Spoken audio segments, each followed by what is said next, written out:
wonder they'd become the best of friends. Julia sorely missed Carol. While they still visited often when Carol was in London, she no longer lived next door. When she married, she'd moved into her husband's house, many blocks away, and every few months she and Harold spent weeks at his family's ancestral estate in the country. He was hoping they'd stay there permanently. Carol was still resisting that idea. Fortunately, Harold wasn't the sort of overbearing husband who made all the decisions without considering his wife's wishes. They continued to ride side by side for a few minutes, but Julia had already been in the park for an hour, so she suggested, "Want to stop by the tea house for ices on the way home?" "It's too early in the morning and not warm enough yet for ices. I am famished, though, and have truly missed Mrs. Cables's morning pastries. Do you still have a breakfast buffet laid out in the mornings?"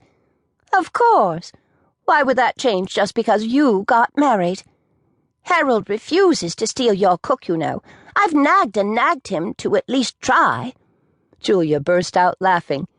"He knows he can't afford her. Every time someone tries to hire her away, she comes to me and I raise her wages. She knows where her bread is buttered." Julia had been making decisions of that sort because her father, Gerald, could no longer make them. Her mother had never made them when she was alive. Helene Miller had never taken control of anything in her life, not even the household. She had been a timid woman afraid of offending anyone, even the servants. 5 years ago she'd died in the carriage accident that had rendered Gerald Miller an invalid. "How is your father?" Carol asked. "The same." Carol always asked, and Julia's reply was rarely any different.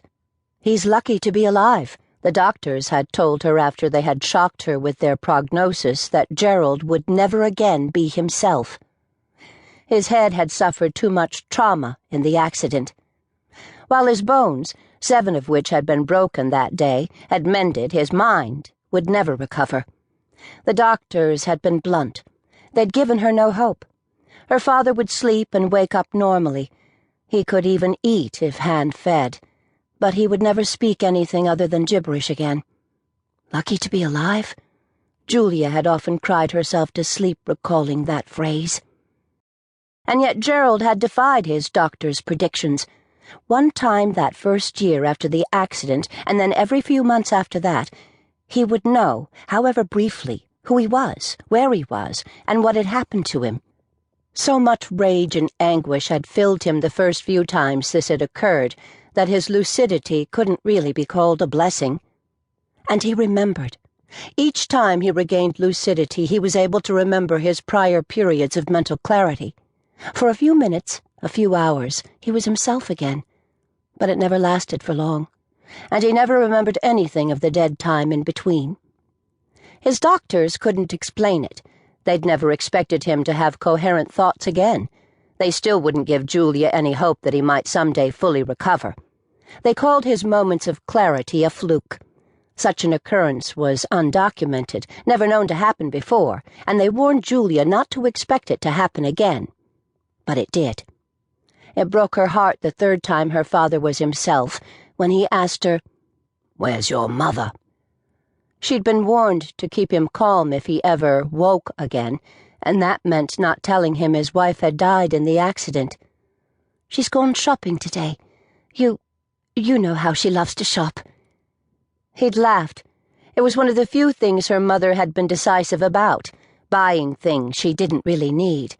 But Julia had still been in mourning herself, and it had been one of the hardest things she'd ever done. To smile that day and keep her tears at bay until her father slipped away again into that gray realm of nothingness.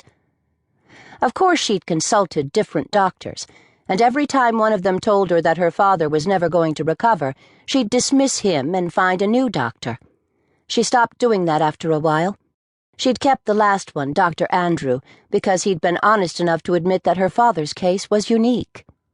A little while later in the Millers' breakfast room, Carol was carrying her filled plate and the large basket of pastries to the table when she stopped in her tracks, having finally noticed the new addition to the room.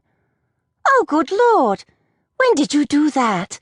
Carol exclaimed, turning around to stare wide-eyed at Julia. Julia glanced at the ornate box on top of the china cabinet that had caught Carol's attention.